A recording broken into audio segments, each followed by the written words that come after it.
Kinshasa, late afternoon. The air is suffocating. Among the crowd, a man walks with his head down, his shirt soaked with sweat. His name is Victor Mavoungou, a 35-year-old black man with dark brown skin and a tired gaze. Every evening, he walks home from work because the bus is too expensive. For 5 years, he has worked in the same company. In the same assistant position, 5 years doing other people's work, smiling at arrogant bosses, congratulating those who get promoted before him. In his heart, one sentence keeps looping, and me. When will it be my turn? At home in a small house in the Bandalongwa neighborhood, the light flickers. His wife, Martha, a 32-year-old black woman with caramel-toned skin, prepares dinner with admirable calm. In the mornings, she sells vegetables at the market to supplement the household income. In the evenings, even exhausted, she always finds a way to make their daughter smile. On a mat laid on the floor, their little girl, Lena, draws his houses and proudly says, "Daddy, when I grow up, I'll buy you a car." Victor smiles weakly, but inside something breaks. His dream is not to wait for his daughter to buy him a car. His dream is to see her grow up without lacking anything to give her a room. Books, a dignified life, but reality catches up with him. Rice is scarce, bills are piling up, and the rent is about to increase. While others vacation in Dubai, he counts every Congolese franc to buy a bag of flour. One evening, as he eats in silence, Victor sighs.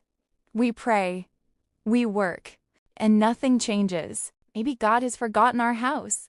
Martha lifts her head, wipes the sweat from her forehead, and gently replies, God never forgets, Victor. He acts in his time. Until then, we keep going. Her words touch him, but they no longer bring peace. His gaze drifts into emptiness. He thinks of everyone around him who has succeeded, and deep in his heart a seed of bitterness begins to grow. That night, while Martha and Lena sleep peacefully, Victor remains awake. He stares at the cracked ceiling, the fan slowly turning, the sound of motorcycles outside, and in a whisper, he promises himself, I don't want this life anymore. I'll do anything to change my family's destiny. He doesn't yet know that this promise will lead him down a path with no return. For weeks now, Victor has tried to forget his frustrations, but every day at the office reminds him of what he hasn't become yet, an important man. One morning, as he files documents, a secretary approaches timidly. Mr. Kunza wants to see you in his office immediately, Victor jolts. Mr. Kwanzaa, the CEO, never summons low-level employees. He straightens his shirt, wipes the sweat from his forehead, and climbs the stairs, his heart pounding. As he enters the office, a wave of cold washes over him. The room is immense, tastefully decorated, precious wood, leather scent, panoramic view of the city. Behind a massive desk, Kanza, an imposing man, watches him calmly. His gaze was heavy, intense, almost hypnotic. Sit down, Victor, he says in a deep, steady, authoritative voice. Victor obeys slowly, his hands trembling slightly. The director leans forward with a faint smile. 5 years of flawless service. 5 years of loyalty. And yet, you're still in the same position. Victor lowers his eyes. An awkward silence settles in. A lump forms in his throat. I work hard, he says. I just hoped my efforts would speak for themselves. The director chuckles softly. Effort is not enough, Victor. The world belongs to those who dare, to those willing to give in order to receive. He stands and slowly walks around the desk, hands clasped behind his back. Each step echoes through the room. Then he opens a drawer, takes out a small black box, and places it on the table between them. A chill runs through the air. You want a promotion? A real one? You want to take your wife out of the market? Give your daughter a dream life? Victor looks up, confused. The box radiates a strange energy. Of course, but I don't understand. What's inside? A cold smile spreads across the director's face. Inside is your future, but every future has a price. He pushes the box toward Victor. The leather creaks under his fingers. Tonight, place it in the bed of the person you love the most in the world. Tomorrow, your life will change. Victor's heart stops for a moment. His hands grow clammy. Sorry, is this a joke? The director leans closer, his gaze turning darker, almost inhuman. The poor call jokes what they don't understand. He pats Victor's shoulder slowly. Go home, think about it. And above all, tell no one. Victor stands up, clutches the box to his chest, and leaves the office. As he walks down the stairs, the director's voice echoes in his head. Those who act win. Those who hesitate disappear. That night, rain falls over Kinshasa. In the small house, Martha sleeps, exhausted. Lena, too, peacefully clutching her doll. Victor sits alone in the living room, the box on the table, staring at it for hours. Every time he closes his eyes, he sees poverty, debts, humiliation, and hears the director's voice, deep and insistent. A tear rolls down his cheek. He stands and slowly walks toward his daughter's room. The lamp flickers. Lena is asleep, her breathing calm and innocent. Victor kneels beside the bed, the box shaking in his hand. Oh, my angel!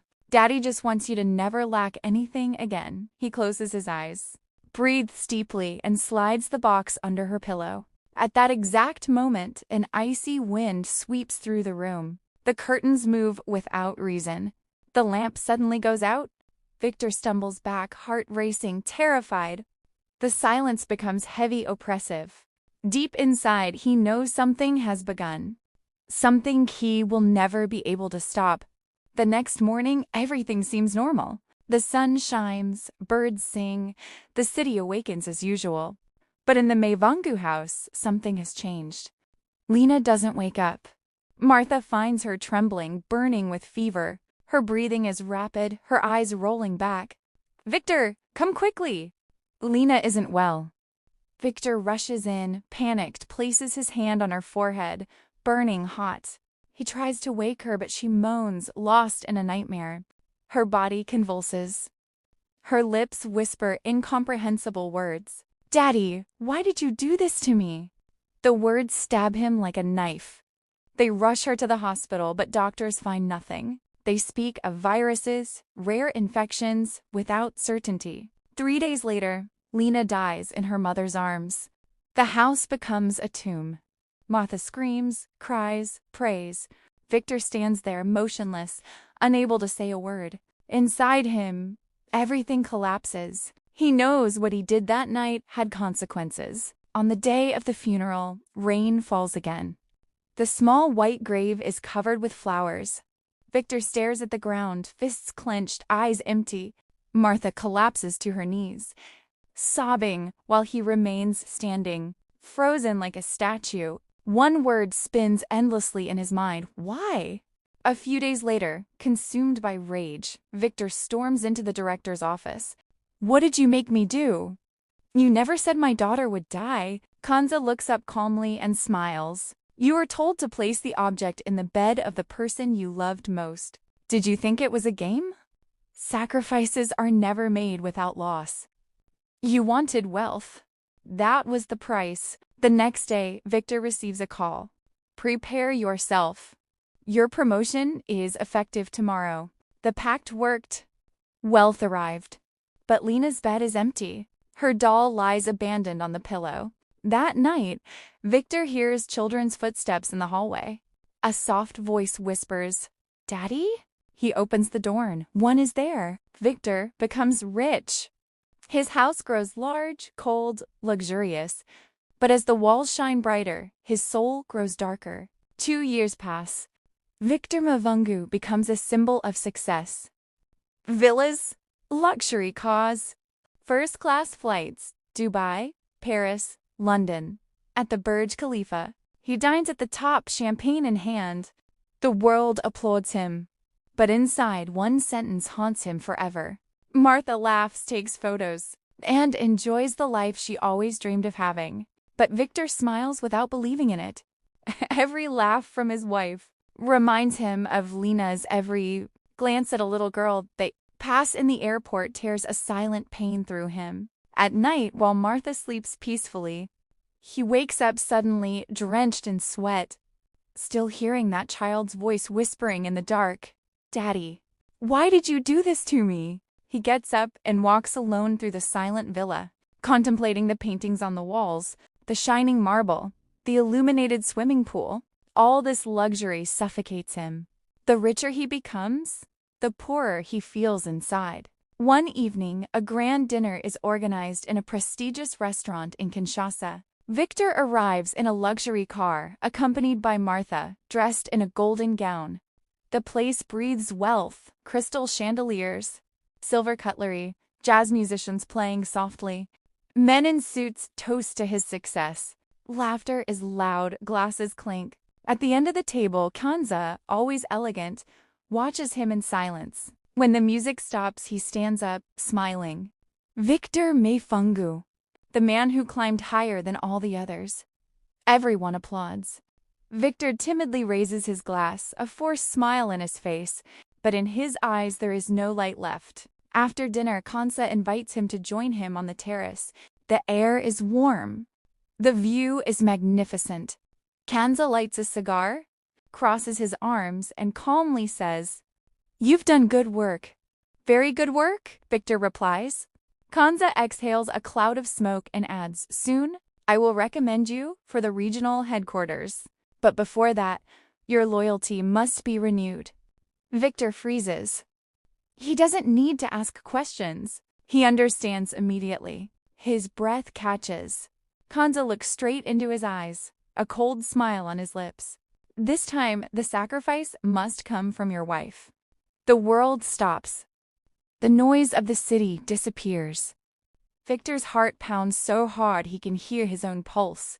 Inside, Martha laughs with the other guests, carefree and radiant. Victor watches her through the glass, his throat tight. He has obtained everything: money, respect, power. But now he knows that to keep it all, he must sink even deeper into the shadows. And this time, he's no longer sure he will come out alive. Night falls over Kinshasa. In the large Mavoungou villa, everything seems calm. Martha falls asleep peacefully in the master bedroom, lulled by the soft sound of rain. But in another room, Victor paces nervously, pale-faced, hands damp with sweat. On the table, a black candle burns softly beside the pact box, now cracked. Inside, a golden medallion shines with an unsettling light. Victor stares at it for a long time. He knows what he is about to do, but this time, fear surpasses everything. "Just one last time. After that, I'll be free," he whispers to himself.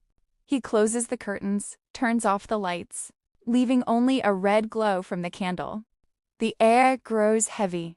His heart beats so fast he thinks it might explode. In silence, he walks toward Martha's bedroom. She is sleeping deeply, her face peaceful. Victor slowly kneels beside the bed, the medallion clenched in his hand. His lips tremble. "Forgive me. I have no choice anymore." He quietly slips the medallion under her pillow. But the moment he does, the candle flame goes out abruptly. An icy wind fills the room. The curtains rise as if pushed by an invisible storm. Victor freezes.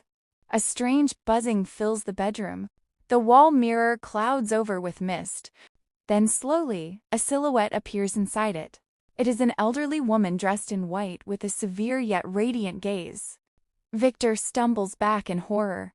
"No, no, this isn't possible." The woman's voice echoes, clear, powerful. Almost divine, this lineage cannot be offered. It carries the blood of the ancestors. The walls vibrate, the ground trembles, candles fall to the floor. A golden light bursts from the mirror and surrounds the sleeping Martha like a shield. Panicked, Victor tries to remove the medallion, but it burns his hand. The pain is unbearable. The smell of burning flesh fills the air. He screams and collapses to his knees. "Please stop. I just wanted to keep what I had." The voice responds even deeper. "You have already taken one innocent life. Heaven will not allow you to take another." A lightning bolt strikes the roof. The entire house shakes. The candle lights itself again, but the flame is black. Victor lets out a scream before collapsing to the ground. Everything becomes blurry. Sounds fade, and silence swallows the room. When he wakes up, he's lying alone in the living room. The candle is extinguished. The medallion has disappeared, but on his skin dark marks are forming, black burns spreading slowly, as if something were devouring him from within. His breathing becomes shallow. He looks up at the ceiling and whispers, "I tried to buy happiness, but it's happiness that bought me." In the days that follow, everything collapses. What once seemed solid vanishes like a sandcastle in the rain. Victor's bank accounts are frozen without explanation. Investors break their contracts overnight. His phone stops ringing. Those who once called him friend, brother, or partner no longer answer his messages. One morning, he learns that his company has been removed from a major project. The same day, his luxury car crashes into a pole. He survives, but as he looks at the smoking wreckage, he understands it wasn't an accident. It was a warning. Since that cursed night, his health deteriorates. The black burns on his skin spread like a living curse. He barely eats. He doesn't sleep. Every night, the same soft, sorrowful voice echoes in his mind. "Daddy, why?" The words break him every time. He cries alone in the living room, sitting among his trophies and travel photos, staring at his reflection in the glass walls of his empty house. What he sees is no longer a man, but a ghost imprisoned in his own wealth. Martha never fully understands what happened, but she senses the presence of evil around him. Despite fear, she stays. She no longer recognizes him, yet she still believes he can be saved. One morning, she places a hand on his shoulder and gently says, "Come with me, Victor. You won't win this battle alone." She takes him to church one Sunday. Weak and exhausted, Victor walks slowly between the pews. The congregation prays and sings, eyes closed. The air is heavy with faith, forgiveness, and hope. The pastor approaches, places his hand on Victor's forehead, closes his eyes, and murmurs, "The devil takes everything, but God gives peace to those who repent." Victor falls to his knees and bursts into tears. For the first time in years, he cries before God. In his tears, he finally releases everything he carried: shame, fear, guilt. Around him, the congregation sings louder. The atmosphere changes. A strange calm fills the room, and for the first time since Lena's death, Victor feels a fragile, timid, but real peace. He is not yet saved, but for the first time, he is no longer alone with his burden. A week passes after the pastor's prayer. Victor has barely slept. Each night, he replays everything: the black box, the pact, Lena's death, the demon's voice, the flames in the house. The memories become unbearable. At dawn one morning, he sits on the edge of the bed, eyes swollen with exhaustion. Martha is still sleeping peacefully. The rising sun filters through the curtains like a blessing. Tears rise uncontrollably. "I can't live like this anymore," he whispers. He gently wakes Martha.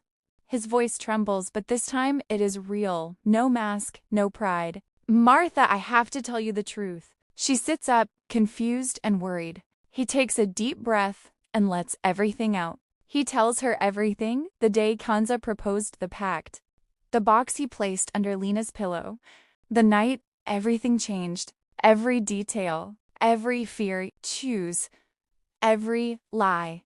Martha listens, frozen. Then slowly she breaks down in tears.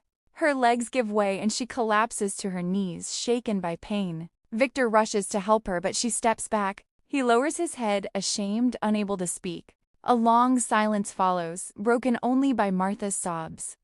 Then, against all expectations, she approaches him and places a trembling hand on his shoulder. "I forgive you, Victor, but now you must forgive yourself." Those words pierce his heart like light after a storm. He collapses to his knees, takes her hand, and whispers, "Thank you. I want to become a man again, not a monster." A few days later, they return to church together. Victor walks slowly to the altar before the entire congregation. His voice is weak but firm. "I made a pact with the devil to gain the world, and I lost everything that mattered. I ask forgiveness from God, from my wife and from my daughter's soul." The church is silent. The pastor approaches, places a hand on his shoulder, closes his eyes, and says, "A man who sells his soul can still redeem it if he chooses the light." The congregation rises and prays together. Victor closes his eyes and feels a gentle warmth flood him, as if the weight were finally leaving his heart. That day, he renounces everything: the cars, the accounts, the villa. He leaves it all behind to start over. Poor, but free. Hand in hand, Victor and Martha walk out of the church. The sun shines brightly.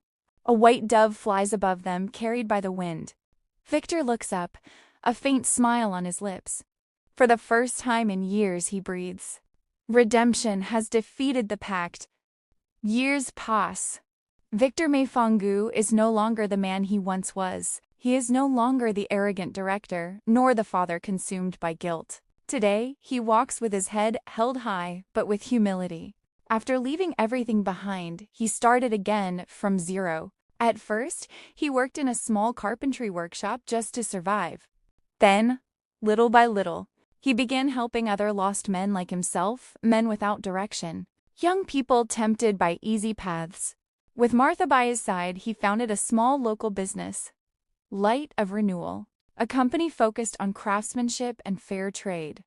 The beginnings were difficult, but this time, everything he earned came from honest work, from a pure blessing. Without shadows, without secrets. 10 years later, the company becomes one of the most respected in the country. Victor employs dozens of young people, giving them what he never had a chance. Newspapers tell his incredible story, calling him a miracle of destiny. But he always replies with a peaceful smile. "It's not destiny. It's grace." Martha is proud of him. She often watches him in silence, eyes shining. They have 2 new children now, a boy and a girl, full of life and laughter. Their home, though comfortable, is simple in spirit. No signs of pride, only symbols of faith, love, and family. In the evening, Victor likes to sit on the terrace, his arms around Martha, watching the sunset. He thinks of Lena, his first daughter, of what he lost and what he learned. His eyes fill with tears, but this time, they are tears of peace. One day, during a speech at church, he shares his testimony with the entire community. His voice trembles, but his gaze is strong. "I sought wealth in darkness, and there I lost my soul. But when I reached out toward the light, God lifted me up. I am living proof that redemption is possible. Living proof that it is never too late to start over." A silence filled with emotion follows his words. Then, gently, he opens his Bible and reads aloud. "Seek first the kingdom of God and his righteousness, and all these things will be added to you." Matthew 6:33. The congregation rises and applauds. Some are in tears. Victor lowers his head, hands clasped, filled with gratitude. Today, he is rich again, but in a different way. Not the kind of wealth stored in banks, but the kind kept in the heart. His wife, his children, his faith, these are his treasures. And every morning when he looks up at the sky, he whispers, "Lord, thank you for destroying what I thought was my life, so you could finally give me the real one." Daylight illuminates his face. Martha smiles. The children laugh. And in that laughter, he hears Lena's voice, soft, distant, peaceful. "Daddy, now you are finally free." If you enjoyed this story, subscribe, like the video, and share it. It truly helps the channel grow. Thank you for watching until the end, and don't forget to leave a comment, even an emoji. It means a lot. Thank you in advance.